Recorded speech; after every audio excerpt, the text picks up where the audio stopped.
আসসালামু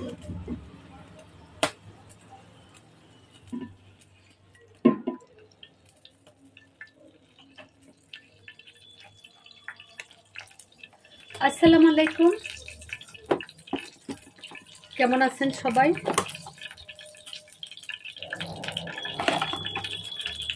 আশা করছি ভালো আছেন, সুস্থ আছেন। আল্লাহর রহমতে আমিও ভালো আছি।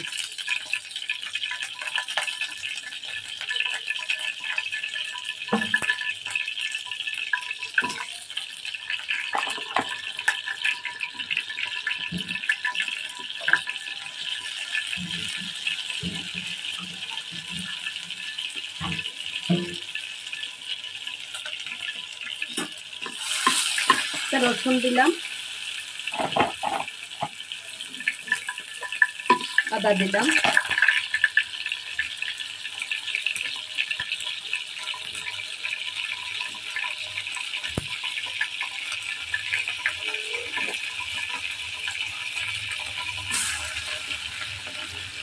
কাঁচা পেঁয়াজ দিলাম,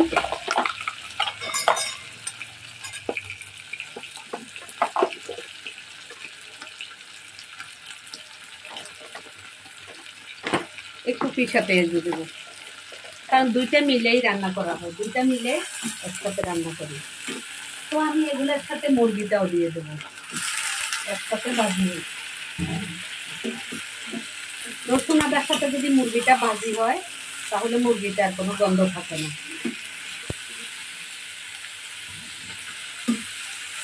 আমি ধুয়ে পরিষ্কার করে পানি জড়াই রাখছিলাম মুরগিটা।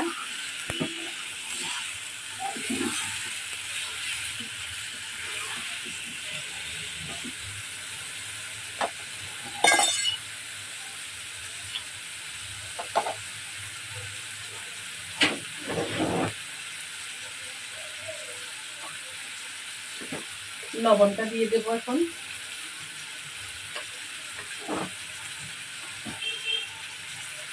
হলুদ মরিচটা পরে দেবো, আরো মশলা পরে দেবো।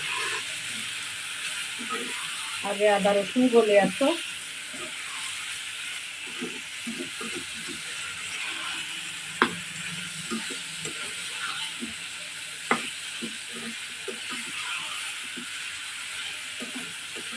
এই যে গলা হয়ে গেছে, দেখেন অনেক গলেছে আগের থেকে।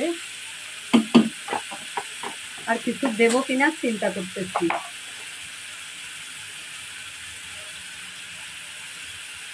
আদা আর একটু দিয়ে দিলাম, পেঁয়াজ বাটা আর একটু দিয়ে দিলাম।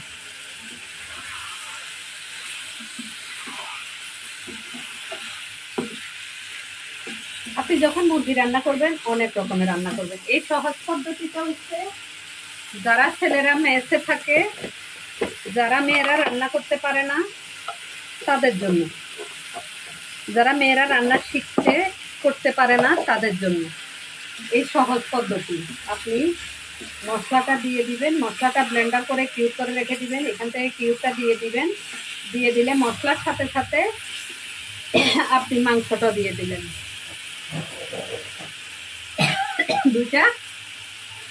দুইটা যখন একসাথে হবে তখন আপনার রান্নাটা অনেক ভালো হবে। আমি এখন এই মশলাটার মধ্যে এগুলা ভেজে নেব, আর সাথে এলাচ দারচিনিটা দিয়ে দেই।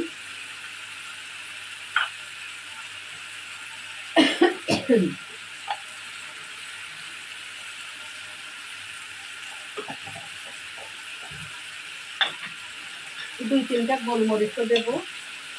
গরুর মাংসে গোলমরিচটা আমি বেশি দেই, মুরগির মাংসে খুব কম। তো দুইটা লবঙ্গ দেবো, গরুর মাংসের জন্য বেশি আর কি, এমনি কম দিলেই চলে।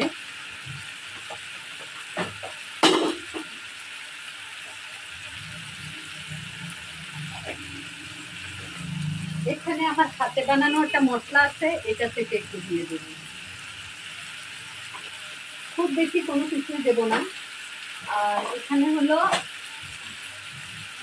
এলাচ দারচিনির গুঁড়া আছে, সবগুলা গরম মশলার গুঁড়া সামান্য দিয়ে দিই, তাহলে খেতে ভালো লাগবে। গরম মশলার গুঁড়া দিতে হয় এই জন্য, পারিহে এলাচ দারচিনি দিলে ওর ভালো লাগে না। তারপরে তো এখন দেই, আগে তো মোটেও দিতাম না। তো এখন আমি আস্তে আস্তে হলুদ মরিচটা দেব, আগুনটা একটু কমাই দেই। মোটামুটি ভাজিটা, মশলা ভাজিটা হয়ে গেছে। এইরকম রান্না করে দেখবেন, অনেক টেস্ট হয়, অনেক। বেশি মরিচের গুঁড়া দিলাম না, ঝাল বেশি হলে এটা ভালো লাগবে না খেতে। হলুদের গুঁড়াটা দেব,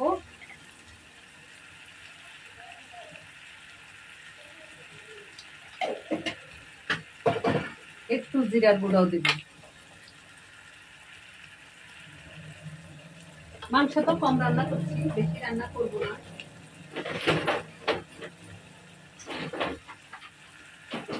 আমার যে মশলাটা, ওটার মধ্যে ধনিয়া গুঁড়া আছে, এই জন্য।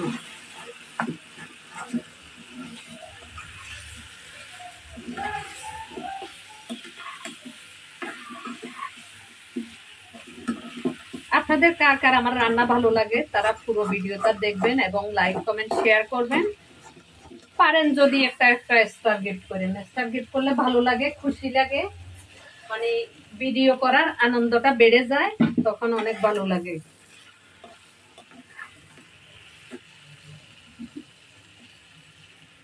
ভিডিওটা পুরোই দেখবেন।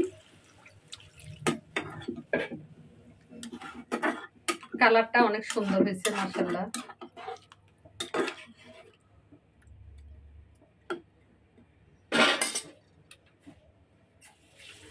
আর কষানির দরকার নাই, একটু জল বেশি দেব।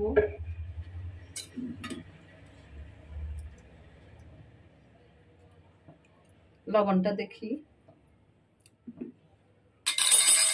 অনেক সুন্দর একটা গ্রান আছে।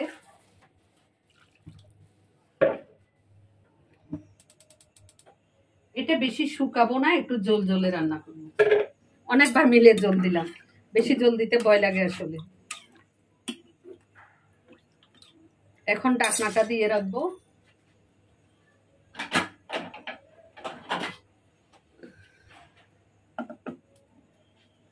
সাথে থাকবেন।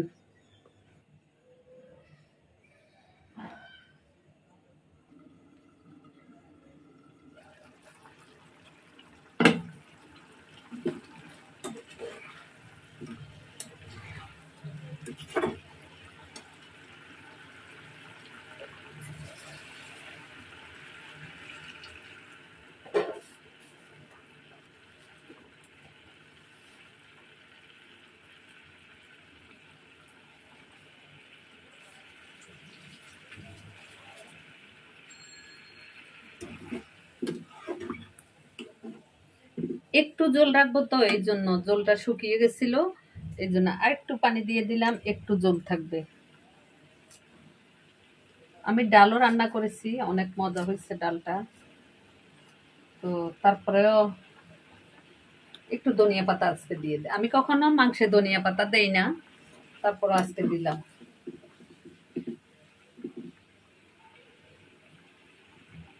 লবণ একদম পারফেক্ট, মাংস একদম ঠিক আছে।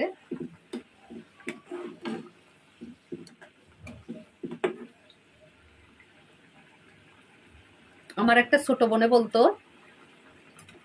আপু ফেনা যখন উঠবে তখন বুঝবেন লবণে হয় নাই, তখন লবণ দিতে থাকবেন। এইটা তো ফেনা উঠতেছে, যে লবণ তো হয়েছে আমি দেখলাম, তাহলে কি আরো একটু লাগবে? আচ্ছা, আগুন বাড়াই দিলে হচ্ছে, নাইলে তো মনে হচ্ছে আরো একটু লাগবে। তাহলে ধনিয়া পাতা দিলে তো আলাদা একটা গ্রান আছে।